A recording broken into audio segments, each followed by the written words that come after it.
Quel en style. L'info, le divertissement et l'inspiration en direct pour vous. Mais, en plein XXIe siècle, alors que des milliers de pèlerins et de touristes foulaient à ce sol chargé d'histoire, un phénomène étrange est survenu. Dans le pavement de la synagogue, une forme surprenante s'est dessinée au fil du temps à cause de l'usure des pierres. Cette forme n'était autre que la carte exacte de la République démocratique du Congo. Une découverte troublante, rapidement la rumeur a fait le tour du monde. Des pèlerins africains, et surtout congolais, ont accouru sur place. Certains venaient en prier, d'autres méditent, persuadés que cette apparition cachait un message spirituel profond.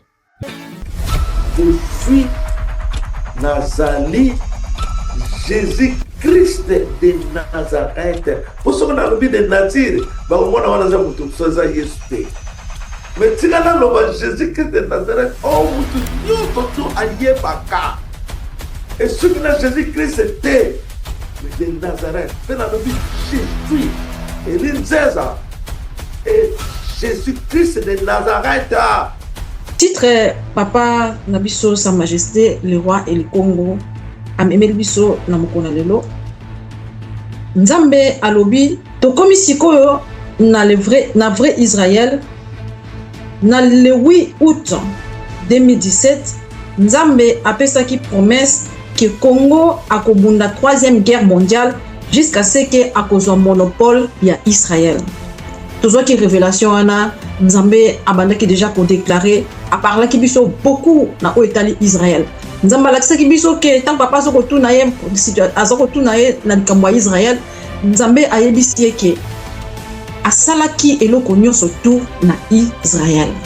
Israël wana yango wana ndezali Congo. La carte géographique de la République du Congo-Kinshasa s'est dessinée seule sur un ancien pavement d'une église généralement appelée synagogue, dans la ville de Capernaum-Capharnaüm.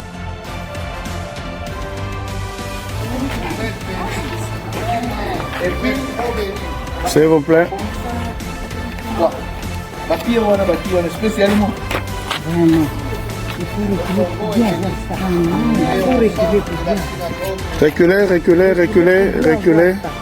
Reculez, maman, reculez. Maman, reculez encore.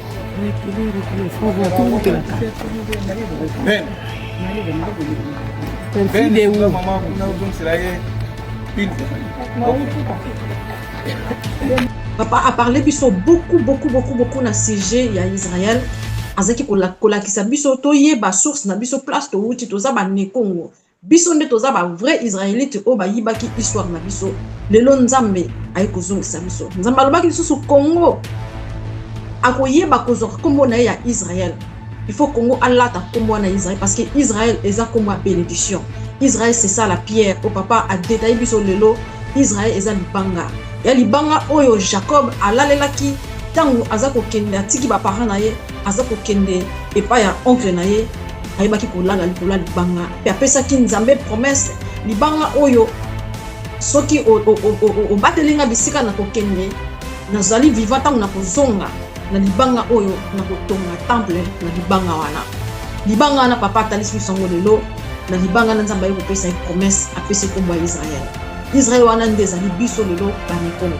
Sa Majesté a parlé biso na profondeur atalisi biso ke to bima na oetali complexe d'infériorité parce que biso toza ba noir oyo toza likolo ya mokili mobimba toza na valeur parce que Nzambe amimonisama ki liboso na mokili moto moyindo Yesu pe alobi lisusu na biso na prophétie alobi ke vérité obino bolukaka yango Yesu abotamaki na akufaki na kikulukuta Yesu alobi na biso mindele bakosaki bino ngai nazali votre père je suis né ma mère elle est congolaise mon père c'est le Saint-Esprit azali noir Congo et lelo oyo ezaki vraiment important parce que Nzambe après avoir coupé sa biso ba prophétie aki même kolakisa carte na biso ya RDC tikuna na Israël ya Moyen-Orient pona kotalisa bango ke bino boza ba synagogue ya Satan bozo parler aux eza mensonge la vérité yango oyo Israël oyo bino boluki boyiba yango eko manifester na mboka na bango eza bino tezali biso ba vrai Israël toza ba peuple noir ba ndombe to pesi ba explication na Kikongo na Chiluba nini oyo eza kotalisa biso Israël prophétie oyo to papa pesi biso papa aye ko pesa biso prophétie oyo ayembelaki biso d'abord nzembo vendredi zoyebisa na papa elinzeza akokisa liloba na ye moko na mabele na ye moko Yesu ngai ntango ayembeli biso nzembo e papa alobi na biso akoti na kati ya bitumba azobunda parce que satana alingi te message oyo tozwa lelo ezaki promesse nzambe azokokisa siko bapromesse na ye vendredi nzambe akokisela biso promesse oyo ya eli oyo Yesu abataki na croix et lelo nzambe akokisela biso promesse ya Israël, promesse ya ndako ya David, là où se trouve l'onction, promesse ya Genèse 12:3 yango wana pesa promesse ya ndako ya Israël. Nzambe akokisela biso promesse ya Genèse 35 oyo totangi, akokisela biso Genèse ya Apocalypse 19:12 akokisela biso promesse ya Apocalypse ototangi awa Apocalypse 3 je pense. On a besoin de parler sur la oyo baza côté bazo kasabote la vérité mais bazo te baza bata synagogue ya Satan bazo te oyo ezali mensonge mais nzamba kota azota lisabiso ki azoloba ke akolakisa bango ke eye alingaki mwana na ye mais bien aimé lelo to tiango vraiment na mitema na biso to yamba message oyo parce que eza message oyo nzambe abongisela ki biso comme cadeau délicieux oyo ayeko pesa biso na 6e mois oyo toza na yango toyeba ngo ke na 6e mois Yesu akendaki pa Marie pona koyebisa Marie soyez bénie entre toutes les femmes et Jésus le fils de votre entraille est béni. 6e mois ba ange ba kotaki na ndako Marie pona kopesa Marie une bonne nouvelle ya naissance ya Yesu et biso pesi ko toza na 6e mois na le 21 juin Emmanuel Dieu tout-puissant parmi nous aye ko pesa biso une bonne nouvelle o ezali ya Israël oyo biso na ba congolais bazali na mboka no bazali banda bazaka na kati ya kolala pongi alors que Emmanuel abundi bitumba alongi 3e guerre mondiale ana alongi bitumba ana pe aye ko yembela biso nzembo et pe aye ko pesa biso aye ko kokisela biso promesse à Israël et ça vraiment beaucoup munene pour na biso ndi yango na sa majesté aza ko yebisa biso ko benga biso matoi papa lobi retour il y a le vrai Israël tokomona ba merveille en Nzambe tozomona ngo nakistolanda ki déjà témoignage à papa Alvej oyo ni Nzambe alakisi amoni cortège à le roi et ye ko visiter ye petanga ki ko luka roi physiquement roi wana oyo amona ki na révélation amema ki pembeni na ye pona akokisela ye makambo ya vie na ye ala libérer na kati ya captivité apesa ye repos parce que Emmanuel David Elinzeza nzamba azobisa lobi totinda ki okuna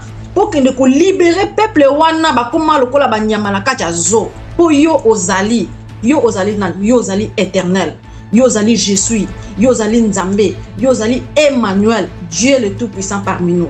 Voilà pourquoi papa Alverge tang azako kende ko mona Emmanuel oyo azali Nzambe na mokili tang ake ko mona ye Nzambe a libéré ye parce que Nzambe fois ko ki sa promesse wana bana na ye o bazoya epa na ye ko lukaye Nzamba ko ki sa promesse na pesi pour papa Alverge libération azaki captivé certains alinga quitté avant dans la carte royaume Nzambe a libéré captif wana prophétie wana ekokisami et voilà pourquoi eza sengo na biso na pourquoi lelo to yamba liloba oyo ya pourquoi lelo parce que zali promesse o Nzambe a pesa ki biso en ce qui concerne Israël ozaki Jacob Nzamba pesa ki elaka na Jacob alobi Jacob na pesi kombo Israël bako benga kayo Israël papa lobi a posé une question Israël wana ta Nzamba pesa promesse wana ezalaki na quel temps na temps présent ou bazalaki na Nzambe ou bazalaki promesse ko ya na temps futur to répondre ezalaki promesse ko ya na temps futur. Alors quand Dieu déjà parlé à Jacob sur l'Israël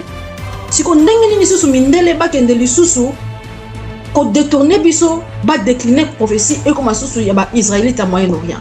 Donc tout ça vraiment la sagesse tant tout autant na liloba tout lukaka ko comprendre dimension grandeur ya profondeur ya liloba poto yeba et tout ça na Nzambe na mabele tala Nzambe wana alakaka Jacob déjà na ba décennie passée Nzambe wana zongeli biso lisusu ye moko libanga lelo aza présent liboso na biso Jacob azongi parce qu'il a pesa ki promesse na Juda quoi ko réunir à temps de la fin.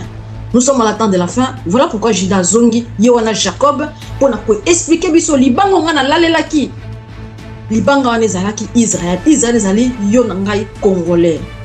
Voilà mes bien-aimés, tokopema wana na synthèse na kombo ya Mike King tolobi shalom shalom. Merci tokopesa merci à notre père majesté Emmanuel David de Linzeza pour le message de ce soir na Oyetali Israël, retour ya Israël na mabele ya Congo. Nde papa azaki koyemba nzembo Israël ya nzambe monani na mokili, Israël oyo bayiba ye, Israël ya nzambe ezongi ye, Yesu yo bolingo mingi. Nzembo ya papa azaki koyemba Israël ya nzambe o bayibaki ebungaki na mokili, Israël ezongi. Nzembo wana ya papa ekokisami. Mes bien-aimés, merci na ba congolais nyonso de partout au bolandi biso, bolandaka biso pour comprendre le message oyo, parce que tu es attendre de la fin pour découvrir qui est Dieu, le vrai Dieu, ou azana katara Congo, le roi et le Congo. Merci naba internautes nyonso, merci naba ambassadeur, merci naba ministre, ba gouverneur nyonso tout, ba chantre de l'Éternel, les serviteurs du Très-Haut nyonso tout qui présent, naba baza libanda ya mboka, ba baza partout à travers le monde pesi mino merci. Merci na maman qui pa vita pour na koyembe la biso sous lo yembo. Oh le papa a une révélation, il y a un seul Dieu qui existe dans les cieux et sur la terre. Merci na biso surtout tokopema ana mokona lelo na komba Mike King tolobi lusamboka shalom. Je suis Nazali Jésus-Christ de Nazareth. Pour ce qu'on a le de Nazir, bah au moins on a tout ça Jésus. Mais tu as le Jésus-Christ de Nazareth, oh vous tout allié baka. Et ce que Jésus-Christ était de Nazareth, fait la vie Jésus et l'Inzeza et Jésus-Christ de Nazareth.